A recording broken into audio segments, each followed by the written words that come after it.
successors would be. It was the expectation of a future political Messiah alive and well in the days of Jesus. And so one particular statement, if you look at the Psalms of Solomon, for example, apocryphal works, the expectation of a Messiah was that he would be a powerful warrior king, as was the belief in the time of Jesus in the Jews of his days. Other belief was that he could also be a cosmic judge, sent from God to overthrow the forces of evil. But the one thing that all Jewish expectations had was the future Messiah would be a figure of power. He would be a figure of grandeur, overthrow God's enemies, show real strength, rule over God's people with an iron rod. Now, who was Jesus?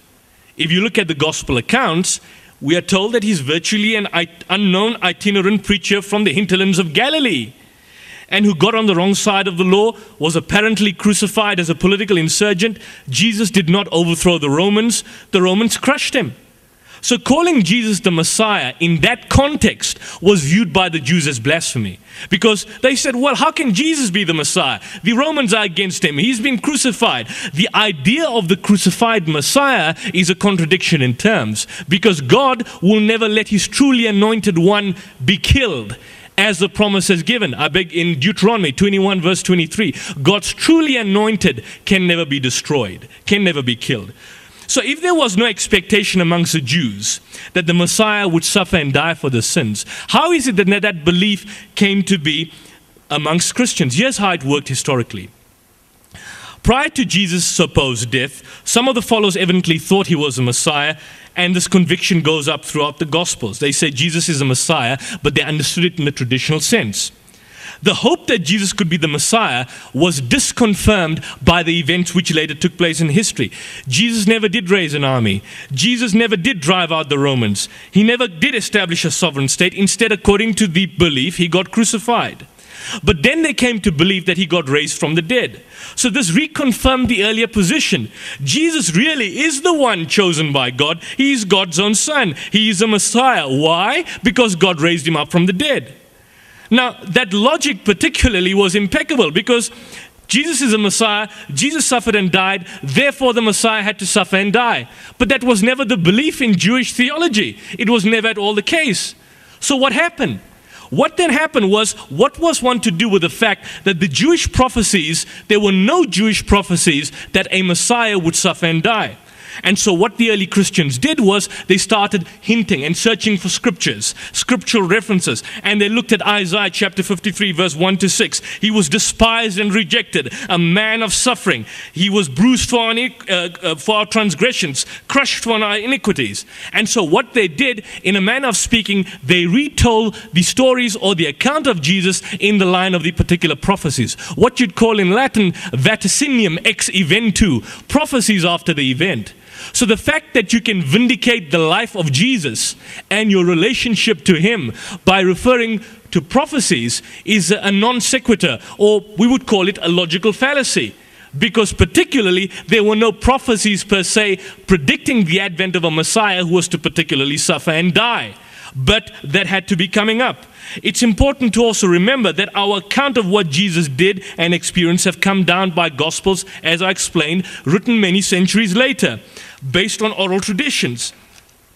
Paul, writing decades after Christians, came to the idea that it was a great stumbling block, because he knew that to many Jews this was a ridiculous claim.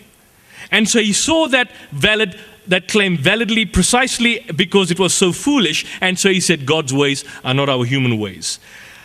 And as a result of it, through the death of the Messiah, God made salvation available to all people, Jews and Gentiles. Paul pushed a step further.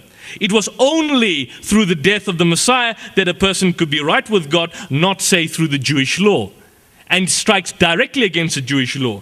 But Paul did not make up the idea that the Messiah had to be crucified. The idea was invented earlier.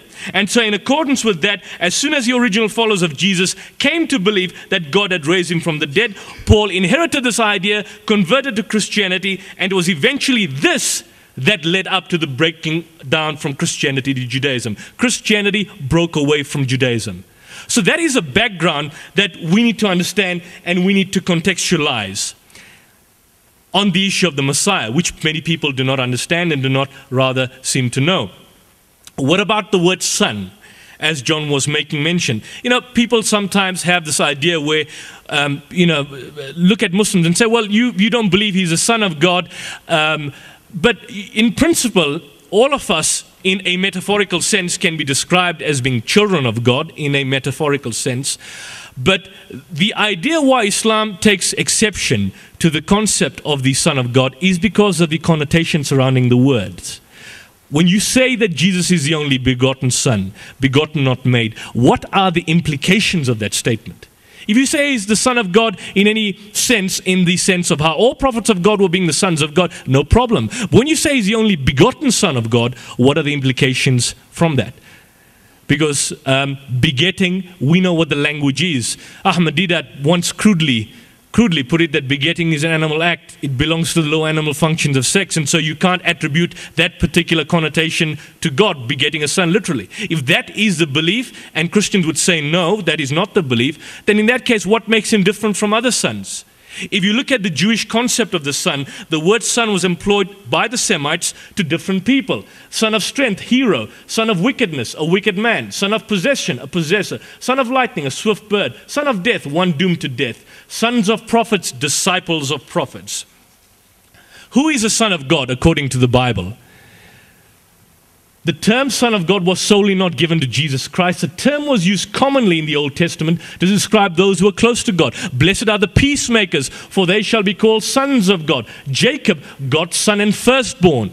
Jacob described as a firstborn. Israel is my son, even my firstborn. Solomon, he shall build an house for my name. I will establish his throne. I will be his father, and he shall be my son. Ephraim, God's firstborn. Adam, the son of God. David speaking, I will declare a decree unto thee. The Lord had said unto me, that thou art my son. This day have I begotten thee. So there was nothing unique in terms of the Son of God. In fact, sons of God, someone said God has sons by the tons in the Old Testament. But forgetting the jokes aside, Son of God was a common usage, used all the time in different concepts. According to Dr. Paul P. Duff and Raymond Brown, writing in the Anchor Bible, volume 29, who's the department of the chair of religion at George Washington University, he says that the innovated concept of Jesus being the only begotten Son of the Father was developed in the 4th century. It was injected into the Latin Bible to refute the claims made by Bishop Arius and his associates that Father alone was really God and Jesus was made and not begotten. This is another letter which is sent from Paul B. Duff, assistant professor of religion. In John 3:16 and John 1:18, each have the word monogenes in Greek.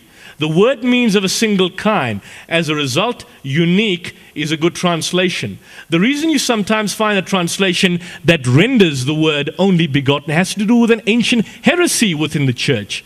In response to the Arian claim that Jesus was made, not begotten, Jerome translated the Greek term monogenes into Latin as unigetus, only begotten.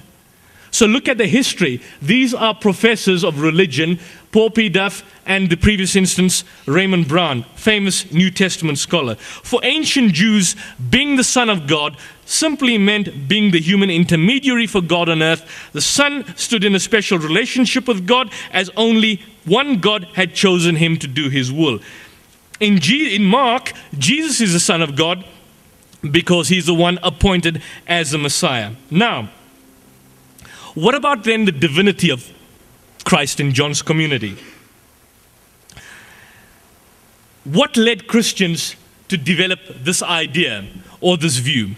The Gospel of John doesn't represent the views of one particular person, but rather a view that the author inherited through his oral tradition, just as the other Gospel writers record the traditions. Where did this tradition come from? A consensus has kind of emerged. You've got an individual here called John Dominic Crossan, creator of the Jesus Seminar. But more particularly, there are two giants in New Testament interpretation at the end of the 20th century. One is J. Louis Martin, and the other is the famous Catholic scholar Raymond Brown, one a Protestant, the other a Roman Catholic. Both of them were teaching at the Union Theological Seminary in New York. And they tell us that the exalted Christology in John's Gospel derives from changings that occurred in Christ within the particular community. The changes were affected by the social experiences. For example, let's assume you have a child. You have a son. He's a hooligan. He grows up. He's a devil in disguise, a young little boy, playing mischief, fighting. And when he grows up, he ends up being a doctor. What would you say? You'd reflect and say, that doctor, he was a naughty boy when he was young. But let's assume that same chap who's a devil, who's a mischievous kid, ends up turning up becoming an axe murderer. He becomes Hannibal the cannibal. What happens then? What would you then say about him? Would you then say, would you think about it in the same light? No, your views and your perceptions would be different. You'd say, we could never control him. Look what has become now. And so the way you tell your community's traditions reflect on the way that you develop the account that happened in the particular community. That's what Louis Martin and Raymond Brown did with the Gospel of John.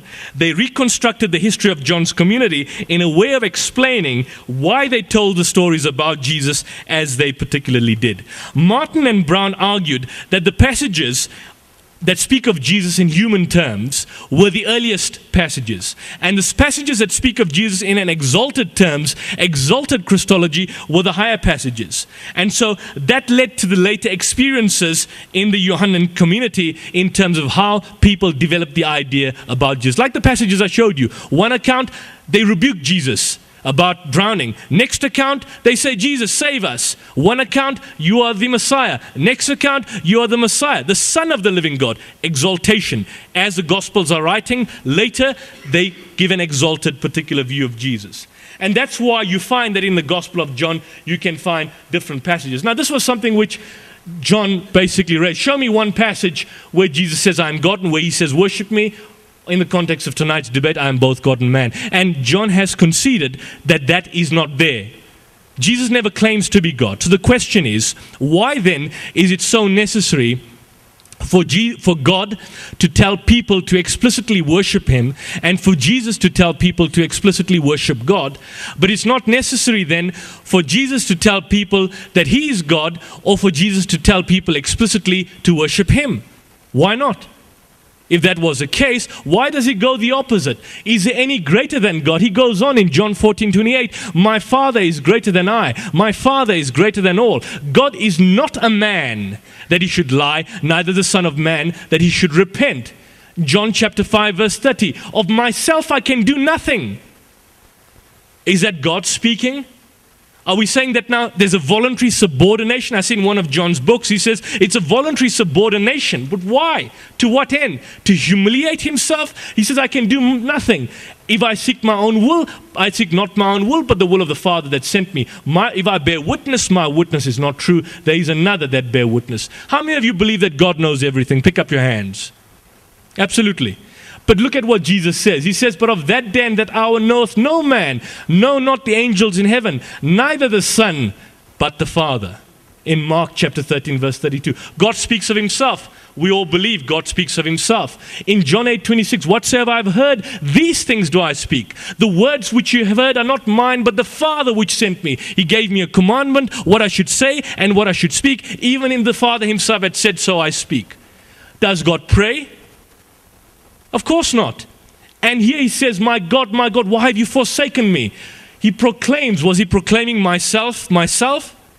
He submits himself as a Muslim. You know, Jesus is described as a Muslim in the Quran because the term Muslim is generic. It means someone who submits his will to the will of God. That's what Islam is. In Matthew 26:39, we told he went a little further and fell on his face and prayed to God, saying, O my Father, let this cup pass away from me. Nevertheless, not as I wilt, but as thou wilt. Submitting his will to the will of God, to the will of Allah, as a true Muslim would do. In other words, Jesus was a Muslim. We believe Jesus was a Muslim. It didn't mean he knows Arabic or he spoke the Arabic language, but Muslim in the generic understanding, submitting his will to the will of God. As all prophets of God were Muslims, and as the religion from time immemorial has always been Islam. And we can basically illustrate how that indeed is the case. It's always been the same. Religion has always been the same. Man has basically changed in accordance with these particular beliefs. Peter in Acts 2:22, "Ye men of Israel, hear these words. Jesus of Nazareth, a man approved of God by miracles and signs and wonders, which God did by him in the midst of you, as you yourself also know." So what's our understanding about that? This is what Islam teaches, and this is in your Gospels. If that is the case, then what's stopping Christians and Muslims from coming together on the same platform? We accept this. In Luke 13:34, he's identified, nevertheless I must walk today and tomorrow, for it cannot be that a prophet perish out of Jerusalem. Prophet dying outside of Jerusalem, it cannot happen. He says that, unless it means something else. Where was Jesus crucified? "And they said unto him concerning Jesus, which was a prophet who was mighty in deed and word. And the multitude said, This is Jesus, the prophet of Nazareth of Galilee." That's what Islam has been saying for 1400 years. We're saying exactly what you find here. Why read into the text? Why create something which is not there? This is what Islam teaches. And we accept this and what the Quran vindicates. No one has seen God at any time. God is not a man that you can see, neither hear his voice nor see his shape. I'll try and conclude. I see I've got limited time here, but just on this particular point, the death of Mark, Jesus in Mark and John. You remember the Passover? The Passover, you cut the sheep or the lamb. That was held annually. It was a Jewish festival. Now what happened was that they slaughtered the sheep, and on the day of the preparation, the lamb was slaughtered, the meal was prepared in the afternoon. Now, if you go to Mark's account of Jesus' death, Jesus and the disciples make a pilgrimage to Jerusalem to the Passover feast. In Mark 14:12, the disciples ask Jesus, where are they to prepare the Passover meal for that evening? In other words, the day of the preparation for the Passover. And then they have the meal. Jesus says, "This is my body. This is it's the blood of my covenant." When he takes a wine that is poured out for many, meaning his own blood must be shed. We are told that he's to be crucified. And so the disciples eat. They go to the Garden of Gethsemane. They betrayed. Romans come and they take Jesus away. And he's crucified. When? At 9 o'clock in the morning. Jesus then dies on the day of the Passover. The morning after the Passover meal was eaten. The morning after. But in John's Gospel, same story. Story in the Gospel, straightforward. Here to Jerusalem. No meal. But what basically happens, he doesn't wash his disciples' feet. But we are told in John 19:14, it was on the day of the preparation for the Passover, and it was about noon. Noon? On the day of the preparation for the Passover, the day the lambs were slaughtered. You see, in Mark's Gospel, how can that be? Because in Mark's Gospel, Jesus lived through that day. He ate the sacrificial lamb on the Passover. But in John's Gospel, Jesus is crucified on the day of the preparation for the Passover. Now, people might say, well, this is a contradiction. What's a big deal? When was Jesus crucified? Who cares? I mean, one day or the other. What's the big deal? And I agree, there's no big deal in that. There is really no big deal when Jesus was crucified. But the problem lies when you go deeper. And when you go deeper, sometimes the smallest piece of evidence gives you important clues about what the author wants to do. You see, the last of our Gospels, John, was written about 25 years after Mark. And John is the only Gospel where Jesus is described as the Lamb of God who takes away the sins of the world. That's declared by John the Baptist in John 1:29, and again 6 verses in John chapter 1 verse 33. Why then did John's Gospel change the day and the time when Jesus died? Why? You know why? Because in John's Gospel, Jesus is that sacrificial lamb whose sacrifice brings salvation from sins. Exactly like the Passover lamb, Jesus has to die on the day of the preparation for the Passover, and sometime afternoon when the Passover lambs were being slaughtered in that particular temple. So in other words, John has changed the historical datum to make a particular theological point. And in order to make a theological point, he has to change his account from the account that you basically find in Mark. Can you see the striking similarity there? Can you see the change that takes place? The idea of the sacrificial lamb. Jesus crucified, killed as a lamb for sacrifice on the day of the preparation for the Passover. Look at the implications. Brothers, sisters, my aim here is not to stand up and bash Christianity or bash the Bible. I'm saying let's come to a common terms, a common platform of understanding, a common platform of meaningful relationships in terms of with each other. I'm saying we need to be introspective. We need to be self-critiquing. We need to look at things sometimes which might, for both Muslims and Christians, not be too particularly appealing. And so I will attempt to give, in my closing argument, a particular example in terms of which or how Muslims and Christians can come together on the same platform and we can still retain our same identities. I'd like to end with a passage from the Quran which says, and I gave you the Afrikaans passage of the rendering earlier, when God will say, "Oh Jesus, did you say unto men, worship me and my mother as gods in derogation of God?" He will say, "Never could I say what I had no right to say. Had I said such a thing, thou wouldst indeed have known it. I say not that except which is worship God, who is my God and your Lord. Had I said such a thing, thou wouldst indeed have known it." And I thank you for that, ladies and gentlemen. I hope I've not said anything which is meant, and obviously it's not meant to hurt each other, but this is the main theological distrust that Islam has towards Christianity on the particular issue. If we can overcome it, we can be a model for humanity at large. Thank you, and God bless you.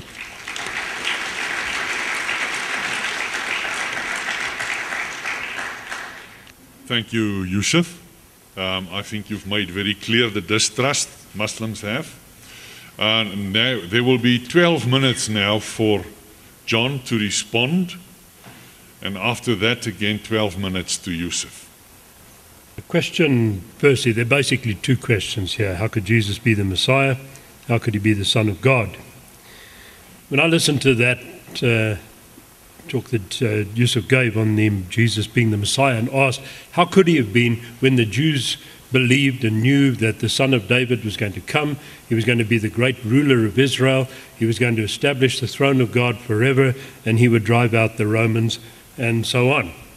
Well, I can tell you immediately that was the whole problem, because the Jews got it entirely wrong.